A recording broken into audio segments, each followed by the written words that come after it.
Masih bersama kami di Presisi Siang. Pemirsa, untuk mengetahui pantauan arus lalu lintas siang hari ini di sejumlah daerah, berikut laporan Brigadir Putu, petugas NTMC Korlantas Polri.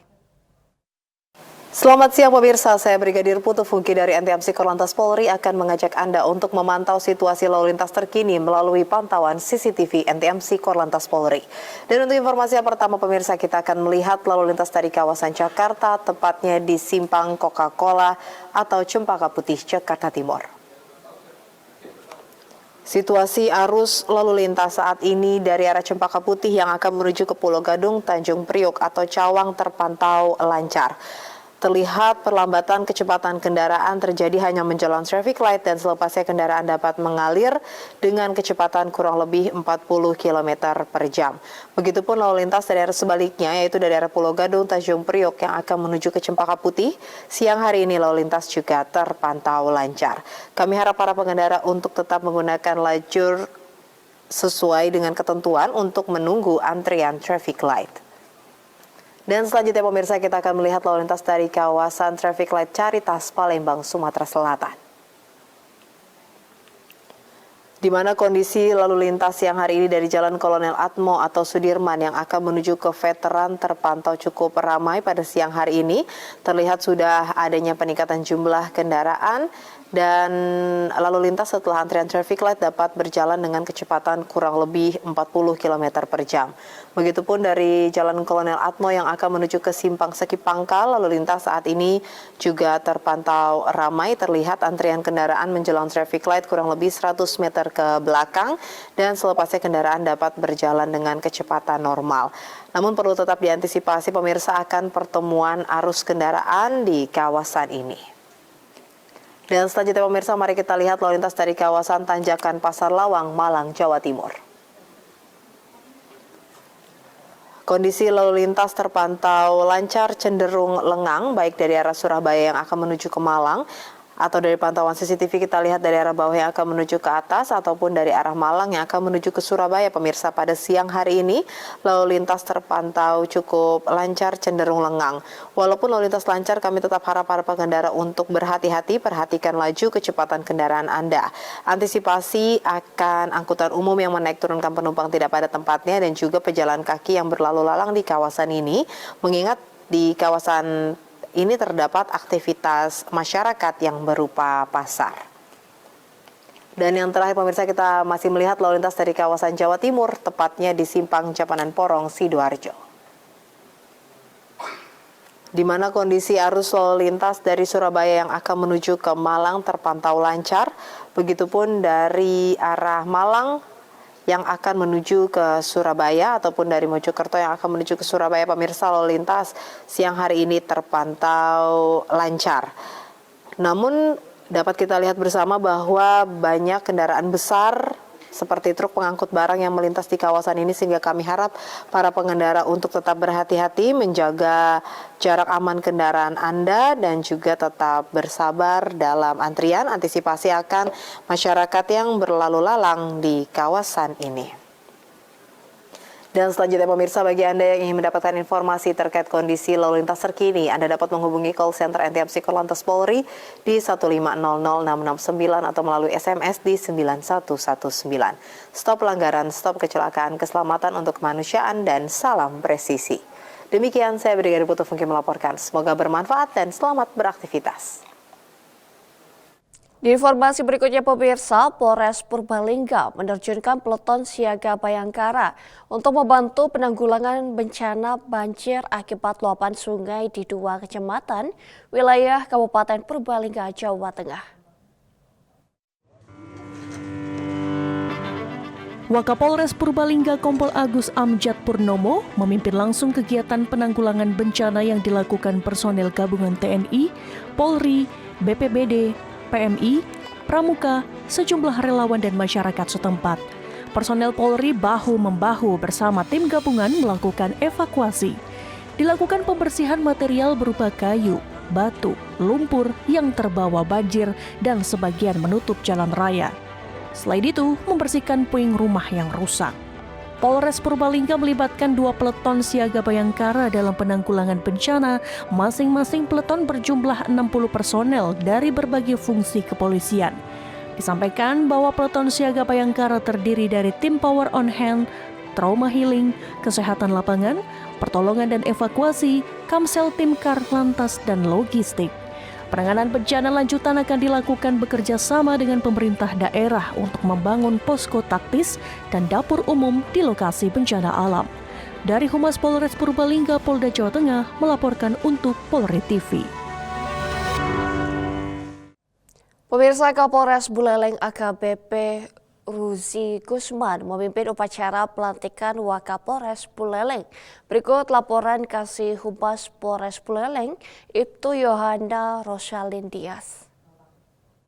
Sobat Polri dimanapun berada, pagi ini jumpa lagi dengan saya Ibtu Yohana.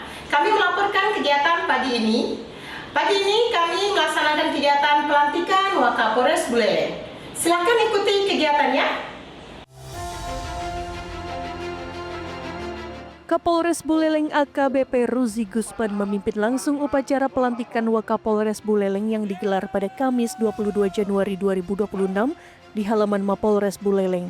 Upacara pelantikan berlangsung khidmat dan diikuti oleh pejabat utama Polres Buleleng, para Kapolsek jajaran, perwira, bintara, serta ASN Polres Buleleng. Dalam amanatnya, Kapolres Buleleng menegaskan bahwa setiap jabatan merupakan amanah yang harus dijalankan dengan penuh tanggung jawab, dedikasi, dan integritas tinggi. Kapolres Buleleng AKBP Ruzi Gusman juga menekankan agar pejabat yang baru dilantik senantiasa mengutamakan kepentingan masyarakat dalam setiap pelaksanaan tugas serta terus berupaya meningkatkan kualitas pelayanan kepolisian yang humanis, cepat, dan profesional. Selain itu, Kapolres Buleleng juga mengingatkan pentingnya menjaga soliditas internal, meningkatkan sinergi dengan seluruh elemen masyarakat, serta menjunjung tinggi nilai-nilai presisi dalam mendukung terciptanya situasi Kamtibmas yang aman dan kondusif di wilayah Kabupaten Buleleng. Upacara pelantikan ini diharapkan menjadi momentum untuk semakin memperkuat kinerja dan pelayanan Polres Buleleng kepada masyarakat, seiring dengan tantangan tugas kepolisian yang semakin kompleks ke depan. Dari Humas Polres Buleleng Polda Bali melaporkan untuk Polri TV. Dan pemirsa, Kapolda Bengkulu Irjen Pol Mardiono memimpin langsung kegiatan off-road jelajah Berkah Bayangkara Polda Bengkulu kedua yang digelar di Kecamatan Batiknau, Kabupaten Bengkulu Utara. Berikut laporan dari personel Humas Polda Bengkulu, Bribtu Kasturi untuk Anda. Pemirsa, Polda Bengkulu kembali melaksanakan kegiatan jelajah berkah. Pada kegiatan ini, Polda Bengkulu melaksanakan di Kecamatan Batiknau, Kabupaten Bengkulu Utara, Provinsi Bengkulu. Kegiatan yang dipimpin langsung oleh Kapolda Bengkulu ini memberikan bantuan kepada masyarakat yang membutuhkan. Berikut laporan selengkapnya. Rangkaian kegiatan diawali dengan pelaksanaan off-road dari titik kumpul di Desa Ulak Tanding, Kecamatan Batiknau, menuju wilayah terpencil Desa Air Manganyau. Medan yang dilalui berupa jalan tanah berbukit dan berlumpur, tidak menyurutkan semangat rombongan untuk menjangkau masyarakat yang selama ini sulit diakses kendaraan roda 4. Setibanya di lokasi, kegiatan dilanjutkan dengan bakti sosial yang dipusatkan di SD Negeri 222 Bengkulu Utara. Dalam kesempatan tersebut, rombongan menyerahkan berbagai bantuan kepada masyarakat setempat. Adapun bantuan yang diberikan meliputi pemeriksaan kesehatan gratis oleh tim Dokes Polda Bengkulu. Kapolda Bengkulu memberikan bantuan alat kesehatan kursi roda dan alat bantu jalan untuk masyarakat yang membutuhkan dan bagi sembako, Al-Quran, sajadah ke musola yang ada di Desa Air Manganyau, serta penyerapan aspirasi masyarakat secara langsung. Selain penyaluran bantuan, rombongan juga meninjau langsung kondisi infrastruktur jalan dan fasilitas umum di wilayah tersebut. Hasil peninjauan ini diharapkan dapat menjadi bahan masukan bagi pemerintah daerah Bengkulu Utara dalam rangka pembangunan sarana dan prasarana di daerah terpencil.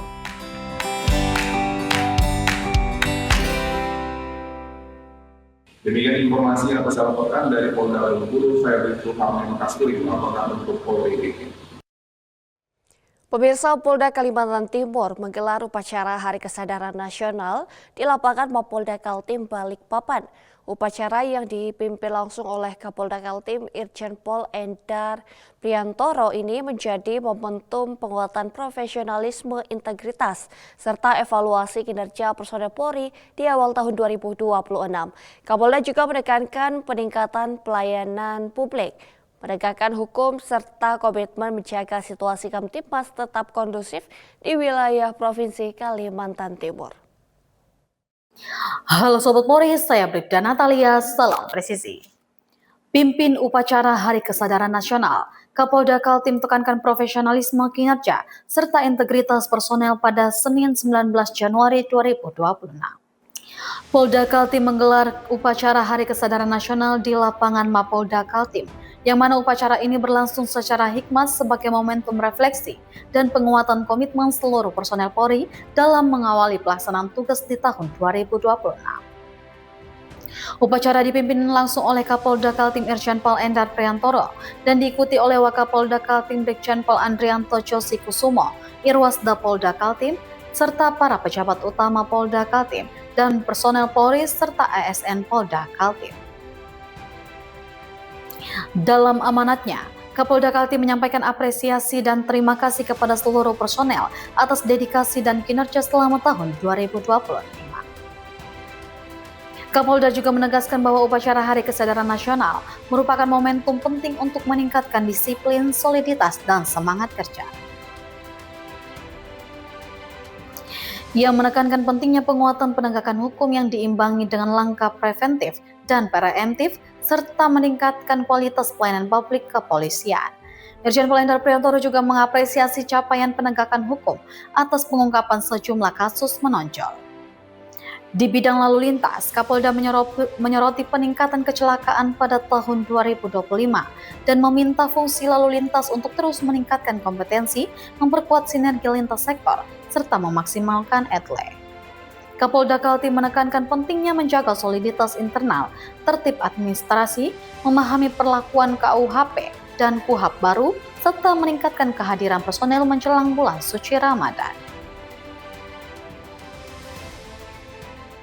Demikian informasi yang dapat kami sampaikan. Saya Bribda Natalia melaporkan untuk Polri TV. Presisi Siang akan segera kembali, tetaplah bersama kami.